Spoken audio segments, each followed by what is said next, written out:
नमः सिद्धेभ्यः। निर्मल जल सामन है जिनका, चंदन से है दिव्य वचन। अक्षत श्रम अक्षत है श्रद्धा, सुमनों सा सुंदर है तन। नैवेद्य चरित्र ज्ञान है दीपक, वसु विधि करते धूप दहन। ध्यान सुफल है अर्घ्य समाधि, मुनिवर तुमको नित्य नमन। अनर्घ्य पद को पाने गुरुवर, मेरा अर्घ्य समर्पित है। एक जीवन क्या सौ सौ जीवन, गुरुवर तुम्हें समर्पित है। ऋषिवर तुम्हें समर्पित है। देवादिदेव 1008 कैवल्य कमलापति श्री आदिनाथ भगवान की। देवादिदेव 1008 घाटुल के बड़े बाबा श्री वासुपूज्य भगवान की। देवादिदेव 1008 श्री नेमिनाथ भगवान की। देवादिदेव 1008 वर्तमान शासन नायक महावीर भगवान की। परम पूज्य 108 आचार्य प्रवर गुरुवर श्री विद्यासागर जी महामुनिराज की। 3 कम 9 करोड़ मुनिराजों की। परम तपस्वी मुनिराज श्री विमल सागर जी महामुनिराज की। पूज्य मुनि संघ की। धर्म स्नेही आत्माओं, हमारे आचार्य भगवंतों ने शून्य से शिखर की यात्रा कैसी होती है उसका वर्णन किया और कहा कि शून्य को अगर अर्धच्छेद कर दिया जाए तो उससे अंकों की रचना हो जाती है। और जब एक शून्य को अर्धच्छेद करते हैं तो 2 अंक निकलते हैं। पहला 1 का अंक निकलता है और दूसरा 2 का अंक निकलता है। और ऐसे करते हुए उत्कृष्ट जो संख्या है 9 वह तैयार हो जाती है। और उन्होंने कहा कि इन 1 से लेकर के 9 अंकों में कोई अगर शुद्धांक है तो वह कौन सा है? इन 9 अंकों में अगर कोई शुद्ध अंक है तो कौन सा है? 9 नहीं, 5 नहीं। 1 का अंक शुद्ध अंक है जो अपने आप में अनंत है। और 1 की महिमा अपरंपार है, उसके बारे में कोई कह नहीं सकते। शास्त्रों में कहा है एकम जानदी सो सबम जानदी। जो 1 को जान लेता है वह सबको जान लेता है। तब 1 कौन है? आत्मा। और कोई? आचार्य भगवंत कहते हैं ये 1 से लेकर के 9 अंक हैं और अरिहंत से लेकर के 9 देवता हैं। अरहंत भगवान का अंक 1 है क्योंकि शुरुआत वहाँ से होती है। इसलिए आचार्य कुंद कुंद भगवान कहते हैं जो जानदी अरहंतम, जो एक अरहंत भगवान को जान लेता है, दब्ब गुणत पज्जत, यही द्रव्य गुण और पर्यायों के माध्यम से सो जानदी अपारम, वह अपनी आत्मा को जान लेता है। और जो अरहंत परमात्मा को जान लेता है वो अपनी आत्मा को जान लेता है और जान करके जो उस पर श्रद्धान करता है उसकी आत्मा सम्यक दर्शन से परिणत हो जाती है और शून्य से बहुत ऊंचाई पर वह पहुंच जाता है। सम्यक दृष्टि का महत्व है।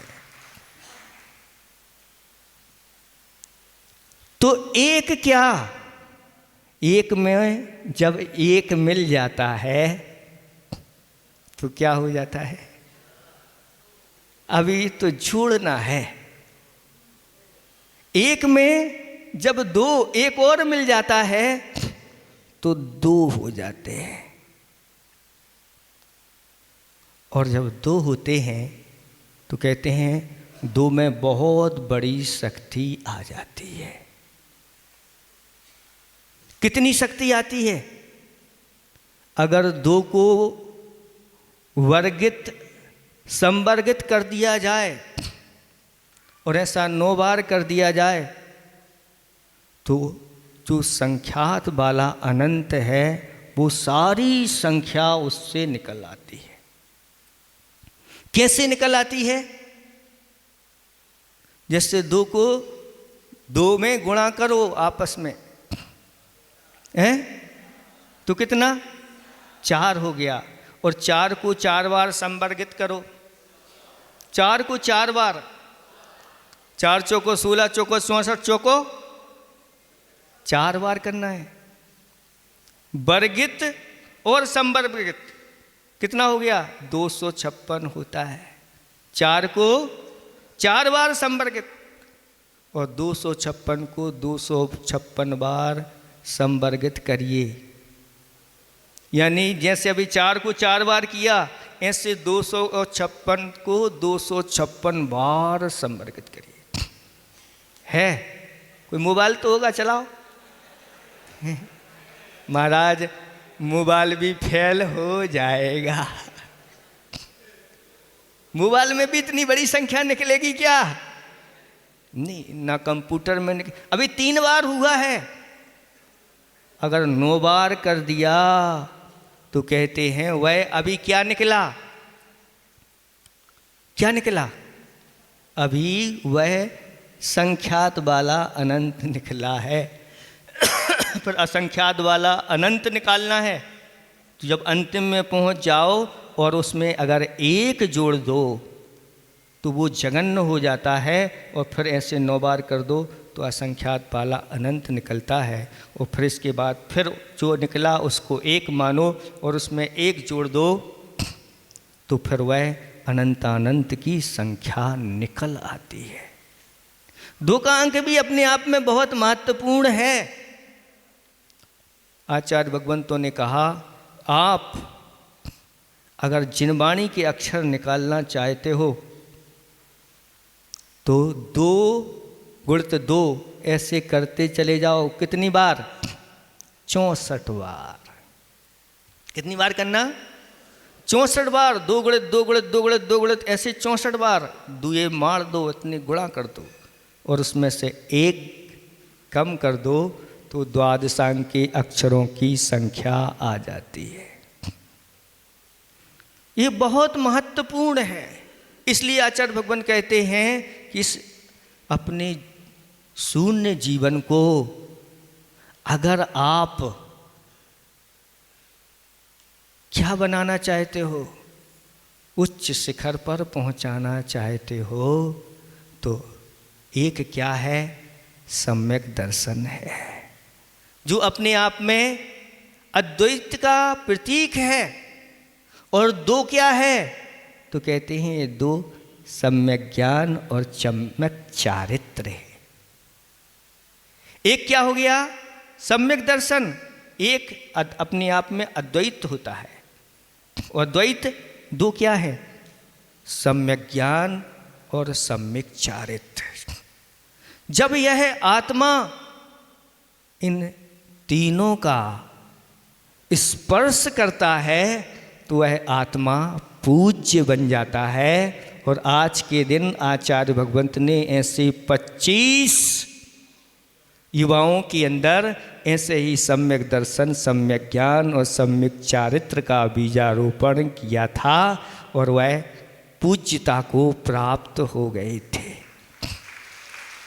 उस समय का दृश्य आज भी झलकता है।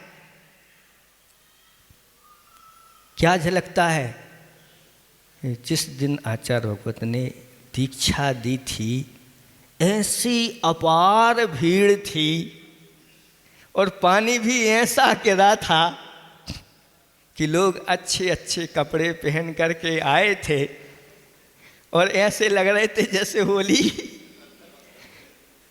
कोई किसी को नहीं देख रहा है, सबको एक ही दृश्य देखने की ही लालच है। वो दिगंबर 25 क्या होगी, वो दृश्य देखने के लिए ऐसे लोग लालच थे।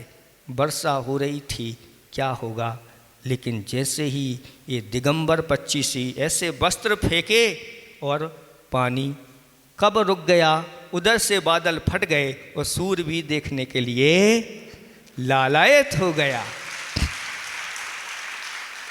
अभी तक हमने भी अपने जीवन में ऐसी 25 दीक्षाएं पहली बार, और अभी तक तो अभी सुनने में नहीं आया कि मुनि दीक्षाएं 25 हुई हों। आपके जीवन में इसके अलावा कहीं हुई हों तो बताएं। अभी तक नहीं हुई। और अब मुझे ऐसा लगता है कि गुरु जी के बाद अब कोई उम्मीद नजर नहीं आती। और जब ऐसी वह दिगंबर यथाजात मुद्रा के साथ ऐसे 25 युवा खड़े थे जिन्होंने राग को जीत लिया था, ऐसे आचार्य भगवंत इतनी साधना वाले, और वह कहते हैं नमो दिगंबराय प्रशांत रूपाय नमो नमः, नमो नमः। आचार्य भगवंत ने भी उन 25 मुनिराजों को नमस्कार किया। क्या विशुद्धि हुई। कहते हैं जब साधक दीक्षा धारण करता है उस समय उसके परिणामों में महान विशुद्धि होती है। और ऐसे साधुओं को नमस्कार करने से, जब इतने बड़े आचार्य भगवंत नमस्कार करते हैं तो फिर हमें तो नमस्कार करना ही चाहिए। ऐसे श्रेष्ठ आचार्य भगवंत के द्वारा ये दीक्षा हुई है जो आज आपके सामने, जिसमें सबसे पहले आचार्य भगवंत ने अभी बताया था कि 3 चौबीसी बनाने का मन बनाया था, लेकिन होनहार को जो मंजूर हो वही होता है। हम लोगों की 24 बनना थी, लेकिन वहाँ के मूल नायक कौन थे? उपसर्ग हर पासनाथ भगवान थे। उन्होंने कहा जब हम यहाँ के मूल नायक हैं, अंतिम हैं, तो वहाँ पर 23 बनी, 24 नहीं बन पाए। फिर भी आचार्य भगवंत के अंतर रह गया कि वीर सागर नहीं बन पाए हैं। तो जब पुनः ये 25 दीक्षा हुई तो उसमें सबसे पहले वीर सागर महाराज बनाए। और आज वह वीर सागर महाराज वीरता के साथ अपनी चर्या कर रहे हैं, और आचार्य भगवंत ने उनको निर्यापक श्रमण के रूप में आशीर्वाद दिया।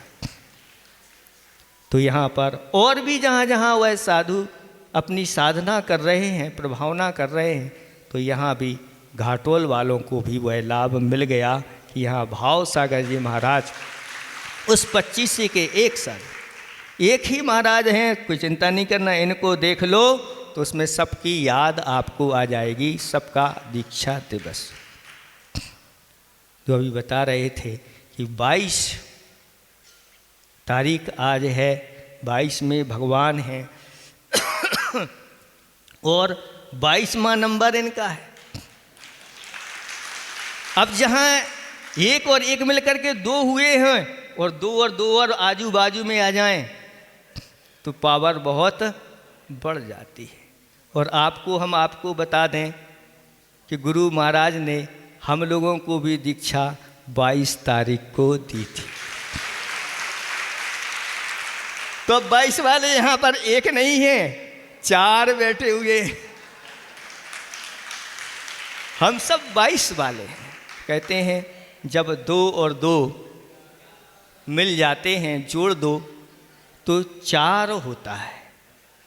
और जिन गुरुदेव के द्वारा हम लोगों के अंदर 4 आराधनाओं का संस्कार उन्होंने बीजारोपण किया है, हम तो यही भावना बातें हैं, हे गुरुदेव, बस आपने जो हम लोगों के अंदर 2 और 2 जोड़ करके 4 आराधना को, हम लोग तो भावना करते हैं कि ये 4 और 4 दोनों को आपस में गुणा कर दिया जाए और 16 बन जाए, और वह 16 एक दिन हमारे गुरुदेव 16 कारण भावना भा करके तीर्थंकर बन जाए,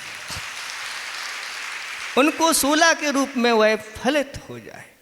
क्योंकि ये अंकों का गणित विशाल है। शास्त्रों में लिखा हुआ है कि 1 से लेकर के 9 अंकों के माध्यम से पूरे द्वादशांग की रचना हो जाती है, इन 9 अंकों के माध्यम से। तो एक शुद्धांक है और उस शुद्धांक में अगर 2 का अंक जुड़ जाए तो वह धर्मांक 3 का धर्मांक बन जाता है। वह धर्मांक क्या है? तो सम्यक दर्शन, सम्यक ज्ञान और सम्यक चारित्र। और ये धर्मांक जहाँ बन जाता है तो वहाँ पर पूज्यता आ जाती है, 3 लोग के द्वारा वह पूज्य बन जाता है। बहुत दुर्लभ है ये चीज। जिनको शास्त्रों का ज्ञान होता है वो इसको नहीं समझ पाते। ज्ञान के साथ साथ जिनको श्रद्धान होता है वही इसको समझ पाते हैं।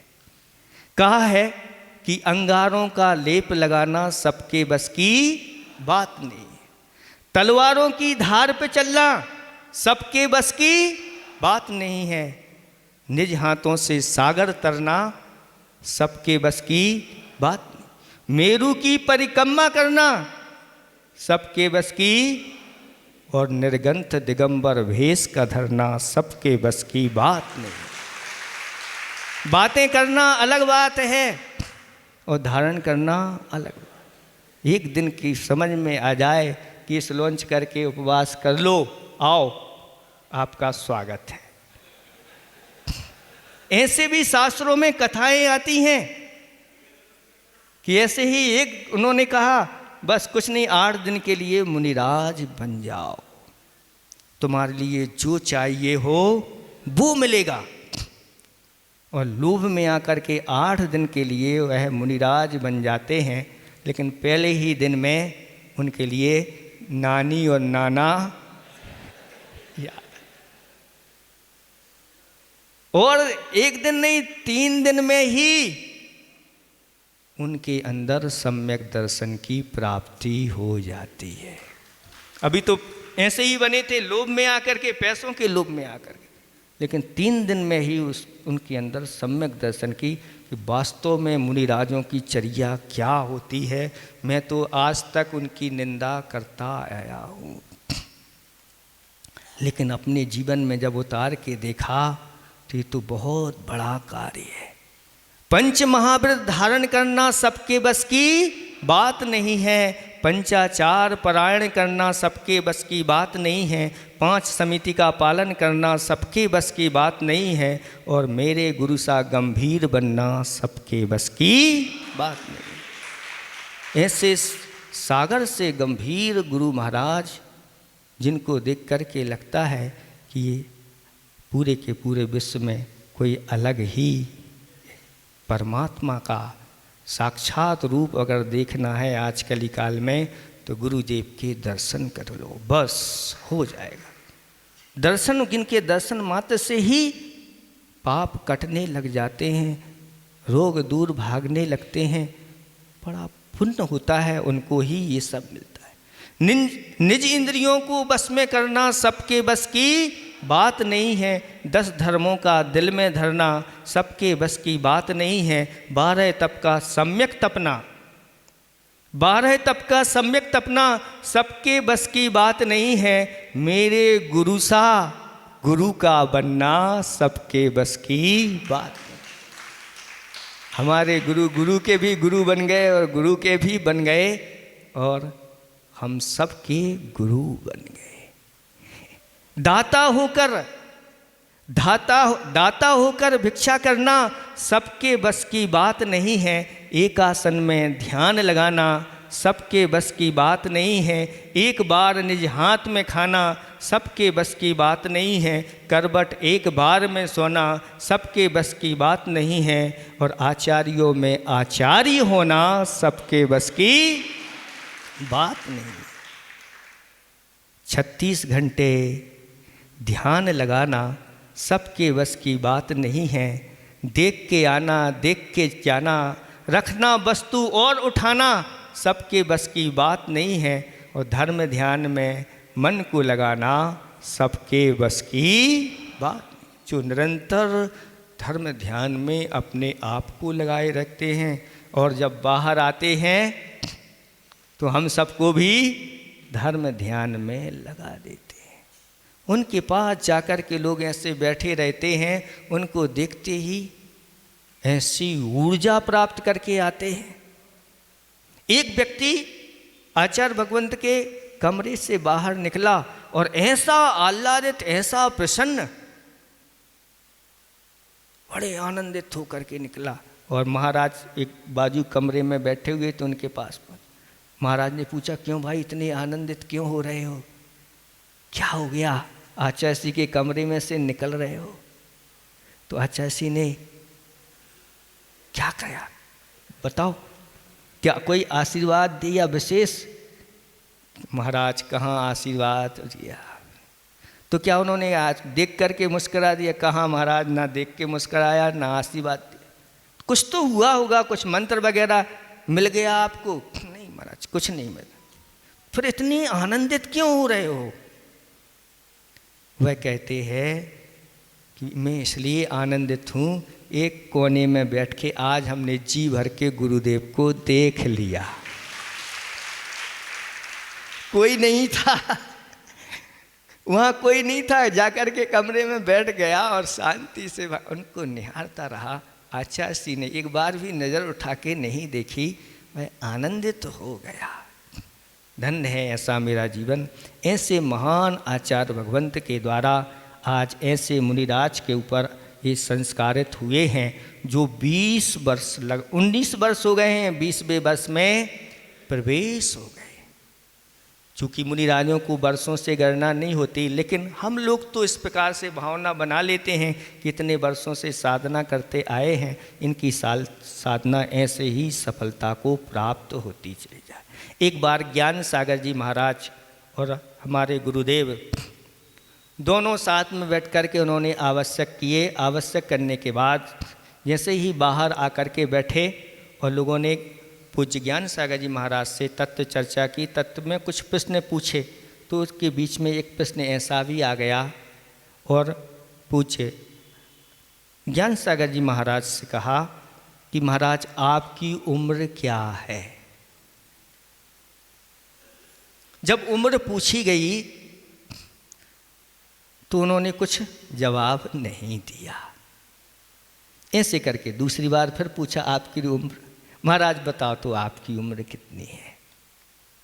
फिर महाराज ने कहा कि हमारी उम्र मात्र अंतर मुहूर्त की है। कितनी है?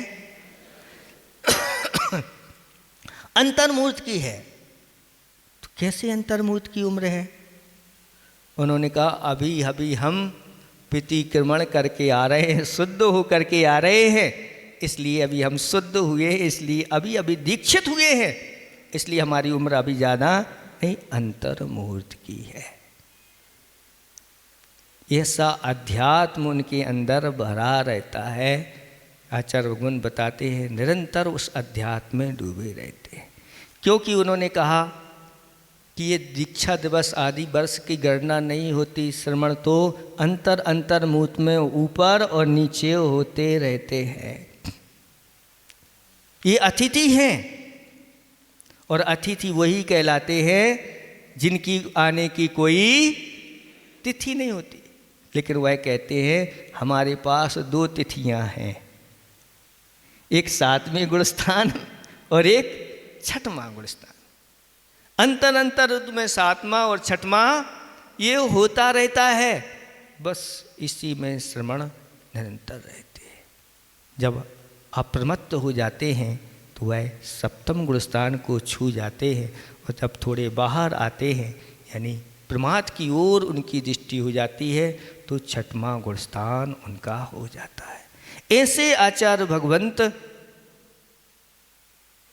दादा गुरु ज्ञान सागर जी महाराज थे, और उन्हीं का ही अनुकरण हमारे गुरुदेव ने किया, और आज इतनी बड़ी धर्म की प्रभावना हो रही है। जंगल में है शाम को करना, तीर्थों में चातुर्मास का करना, अनियत जिनका विहार करना, सबके बस की बात नहीं है।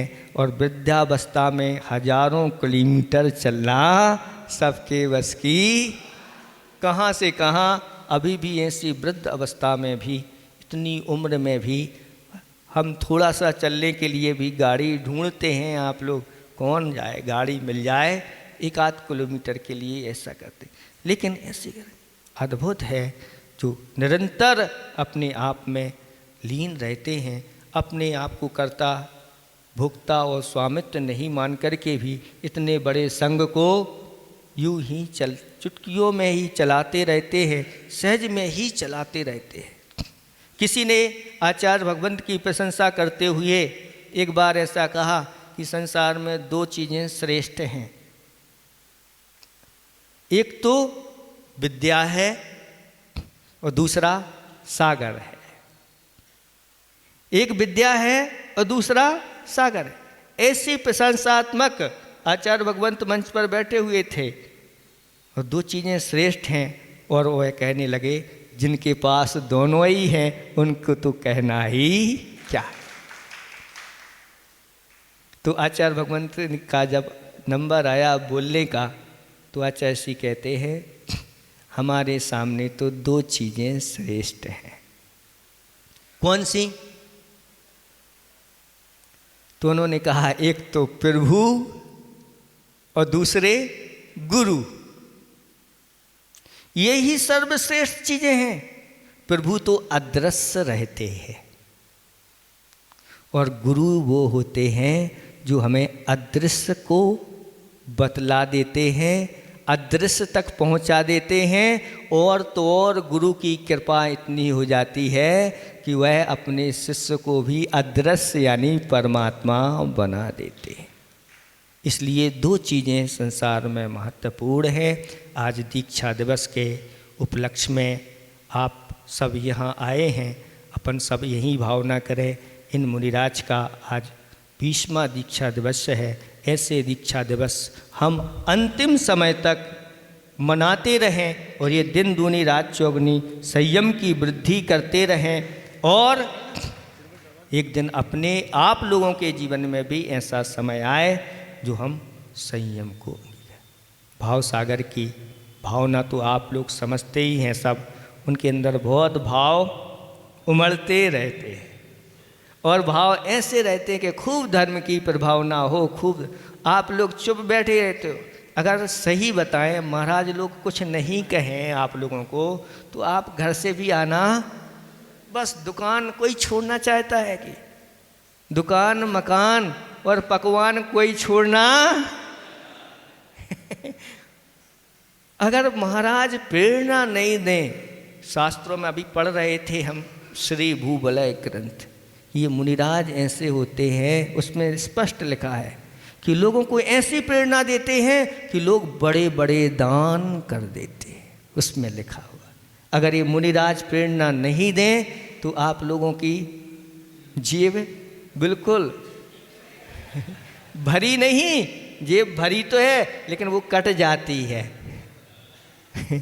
भरी जेबें जो है ना कट जाती हैं, वो तो आप लोग पसंद कर लेते हो और फिर किसी से कुछ कहते नहीं, चुपचाप रहते हो, हमारी जेब कट गई।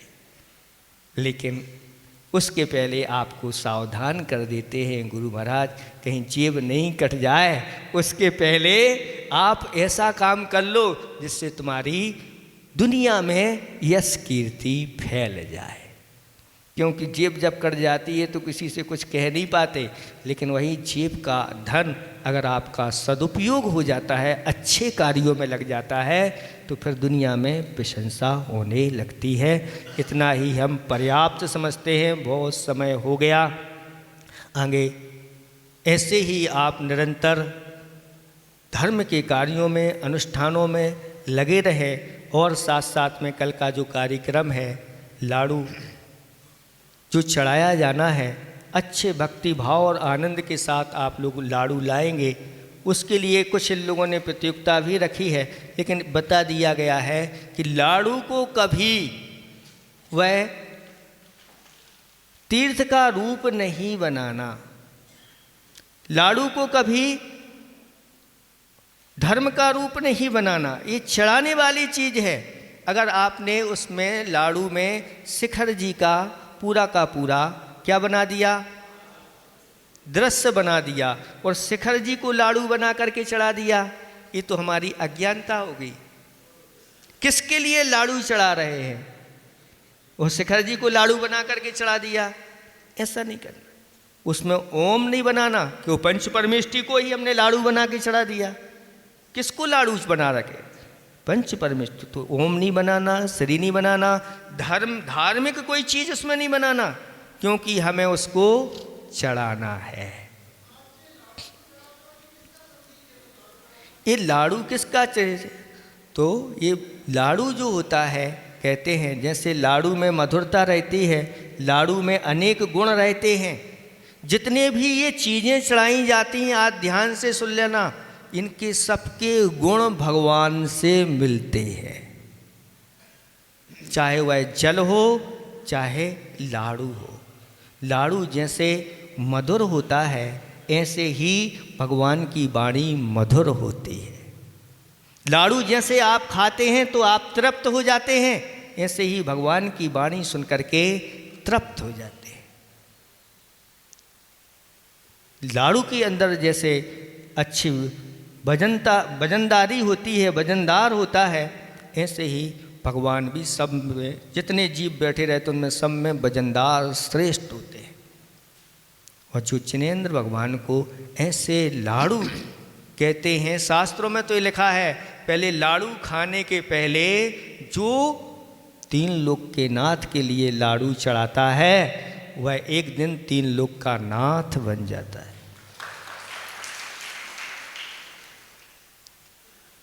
इसलिए पहले अचैसी ने बहुत अच्छा हाई को लिखा है कि रोटी ना मांगो, रोटी बनाना सीखो, खिला के खाओ। ये बहुत बड़ा सूत्र है, ये दान के लिए प्रेरित करने का सूत्र है। ये धर्म की रीढ़ है दान। अगर ये दान की प्रक्रिया बंद हो जाए तो यहाँ धर्म भी बंद हो जाएगा, धर्मात्मा भी नहीं मिलेंगे। इसलिए लाड़ू ना मांगो, लाड़ू बनाना सीखो और चढ़ा के खाओ। चढ़ा के खाना वाला नहीं, वो जो चढ़ाया है वही उठा के खा लो।